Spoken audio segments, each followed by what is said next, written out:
Entering Claw's 7th Division building, Yusuke is surprised that Ritsu managed to hurt Megumi, but Megumi explains it was another much stronger Esper kid. He had to use the spray on him and escape as he wasn't a match for him. Yusuke gets annoyed as their orders are to capture the strongest espers, and he lets that one go. Terada overhears them and tells them he will help them and make sure the division leader doesn't find out. As Terada heads out, Yusuke wonders if he can beat the kid, and Megumi explains that he is stronger than Terada, but doesn't take Mob seriously.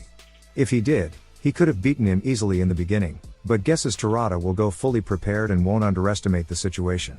Teruki offers his help to Mob, explaining that a Claw member will be coming for them soon, and at that moment, Terada shows up. But he ends up letting his guard down and is easily defeated. Teruki ends up torturing him, and Terada spills everything. Hurry up and spit it out. I let my guard down! He's tired. Why don't you just let him catch his breath and relax with a sip of water? Do you have any idea how cruel that suggestion is? You don't have to be nice to scum like these clowns. Meanwhile, the upper echelon members of the 7th Division have a meeting, and their division leader informs them that the boss will be returning to Japan in a month and will take some of them to the HQ base, but that won't be Megumi due to how much he screwed up today. Ritsu and the other espers are talking with Muto, who tries to convince them to join Claw. As they refuse, he takes one of the twins, Kaido, to kill him in the other room and shows them his body. Ritsu wants to escape, and Daichi explains that his brother Kaido is alive. He was shown that the rest are dead, making him believe that Muto uses some hypnosis ability. Ritsu forms a plan, and he manages to get out of the cell and go into the camera's blind spot as he defeats the guards. They proceed to look for Kaido using Rei's ability. Terada takes Mob and Teruki to their base but manages to escape. He attacks them, and Teruki takes him on, but Terada manages to catch him with his whips. Mob then smashes Terada between two trees and defeats him, making Teruki comment that the moment Mob considers you an enemy, you are done and that the battle will only last one night. They knock out two guards, and Dimple takes over one of them. The upper echelon leaders realize they have intruders, and Megumi heads out to face Mob and kill him this time. As he finds them, Mob says he doesn't have time and uses his powers to stop him and start smashing him against the walls, until he is knocked out. As Megumi doesn't respond, the upper echelon members realize they are against someone strong. Ritsu and the rest manage to find Kaido and sneak in to free him, but they get caught. But a man decides to let them go, explaining that they don't stand a chance against psychics. But he still stays with the organization, as one day they will rule the world, and even lackeys like him will be rewarded. Teruki, Dimple and Mob decide to split up. Dimple ends up in a strange-looking door, and some men come out of it, but they figure he is an imposter. They try fighting him, but he easily beats them. A normal human wouldn't be able to escape from this. How long do you think you can keep this up, tough guy? Hey, nice effort. But you're still outclassed! Entering the room, one of the men explains it is the awakening room where they use pain to try and awaken the powers in someone. Upper echelon member Matsuo appears and comments that it is rare to see a ghost enter their building and wants Dimple for his collection.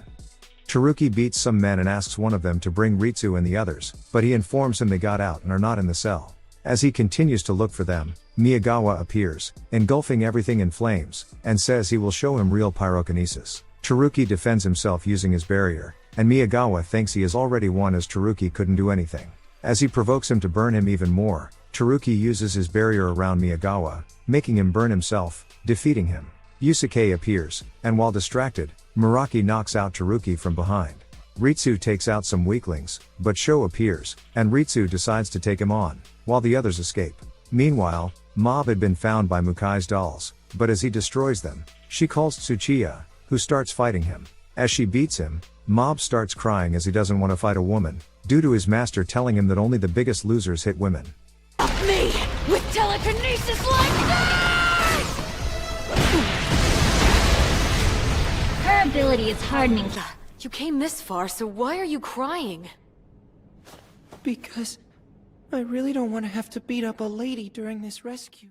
Tsuchiya says that he is a gentleman, but wants to fight him equally. Elsewhere, Dimple faces Matsuo, who uses spirits as pets. Dimple figures that he can't protect himself, so he calls the spirits back to him after each attack. Dimple then starts charging at him, but he falls to the ground as a diversion, leaving the body and heading out. Matsuo sends his spirits after him, but as they get stuck in the door, Dimple returns and possesses the body again. Thinking he got him, Matsuo releases more evil spirits. Tsuchiya gets defeated, and Ishiguro sends out Takeuchi, but Mob defeats him easily. As he continues, he finds Ritsu defeated, and Muto appears to be using hypnosis on him, making him see Ritsu bleeding and dead.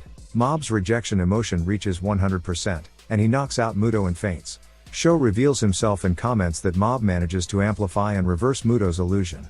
Sho brings Ritsu and Mob to the division leader, and moments later, Matsuo arrives as he had captured Dimple too and says that he threw him in a jar with 100 evil spirits, where they will devour each other, and only one will come out. Hoshino and the rest of the espers manage to reach the front gates, but see the guards bowing and sense a strong esper power, guessing the boss is coming. Reigen then enters the building. A dream depicts Mob when he got lost in the forest with his brother Ritsu, and how Ritsu figured their way out. Awakening in a room with Ritsu and Teruki, Mob is glad that Ritsu is fine. Teruki says they can't use powers in the room, but Mob is sure that Ritsu can think of something. But he can figure things out and solve anything. Even without his powers. Is that so? It sounds like you're pretty proud of him, aren't you? Oh, very much so. There's nobody I admire more. The upper echelon members plan on making Mob and the others their new members after brainwashing them, but Sho tells them they will be recruited to the HQ. Meanwhile, Arataka follows Mob's GPS and finds the building he is in. The guards stop him as he looks suspicious, but as he acts important and bossy, saying he is there to talk work with his subordinate, they assume he means the 7th Division leader and that he is Claw's boss. Entering the building, he sees the kids trying to escape and scolds the guards for their actions. They take him to Mob's group, and everyone is shocked to learn that the boss is Mob's master. He tells them to release them and starts heading out, but the upper echelon shows up, hearing that the boss has come. Seeing Arataka, they wonder who he was, and he introduces himself. Ishiguro attacks him, but Teruki creates a barrier. As the guards were in the attack range and assumed they were following Arataka, he informed them to leave and save themselves. Mob heads to fight Ishiguro, but seeing he intends to use psychic powers, Arataka dropkicks Ishiguro, reminding Mob of his rule to not use powers on humans. Having no choice, he decides to fight the echelon members himself and punches Muraki. His plan backfires, making the enemy angry with Ishiguro for releasing his powers and destroying a part of the facility. The other members then engage Mob, Ritsu, and Teruki in a fight. Arataka keeps telling Mob not to fight them and run, while Teruki and Ritsu tell him only he can fight them using his full power. Witnessing them all get hurt and not wanting them to die, Mob's murderous intent reaches 100%, but Arataka slaps him, bringing him back to his senses and telling him not to do it as he will suffer later.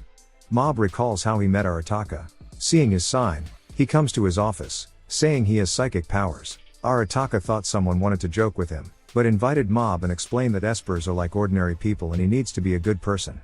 As he drops his cup of tea, Mob catches it using his psychic powers. Arataka then realizes Mob has powers and invites him to start coming daily to show him how to exorcise spirits. Back in the present, Yusuke gets behind Arataka and slashes him with his sword, making Arataka fall in front of Mob. Seeing Arataka lying in front of Mob, Ritsu feels something bad will happen as Mob won't be able to handle it. Mob comments that he doesn't want to hurt them, but if he doesn't do anything, they will be killed, so he decides to leave everything to his master. Arataka then stands up, wondering if Yusuke's katana is indeed plastic, as it feels like that. Yusuke tries to cut Arataka's head, but he can't, so Arataka takes his sword and breaks it. Matsuo then uses his ultimate spirit, but Arataka barely feels it, wondering if it is a plushie, and then blows it up with a punch. Muraki sends copies of himself, but Arataka dispels them easily. The moment Arataka told Mob it was okay to run, Mob temporarily transferred all of his power to Arataka, leaving only gratitude in his heart for his master.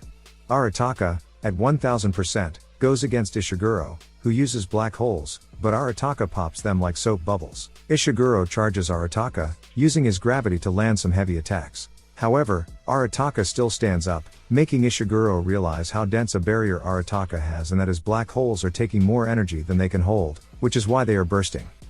Who in the world are you? Where are your manners? When speaking to someone, you should take off your mask. Heads up! Oh, guess it came off. Anyway, what's with all this strength? Could it be Mob's doing? That's the only plausible explanation. He grabs Ishiguro and throws him, taking off his mask and slamming him into a wall. Yusuke and Muraki try attacking Arataka, but it has no effect. He starts to scold them, breaking their dreams and making them realize they are just commoners. Ishiguro tells him he rejects what he said, surprising everyone that he is an old man, not a young girl. Ishiguro, unable to accept that, starts releasing his power, but Arataka and Mob are exhausted. Sho then attacks Ishiguro and easily beats him.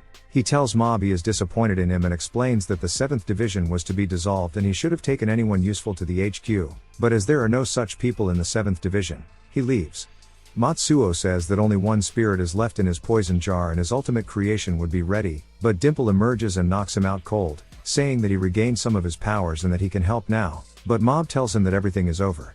Shinji tells Ritsu that Mob spoke with him, and he decides to reveal that he framed Tenga and the others. Speaking with Tenga, he tells them he already knew, but didn't care as he realized everyone hated him, and they just waited for something like that to get him and then continued his training with the Body Improvement Club.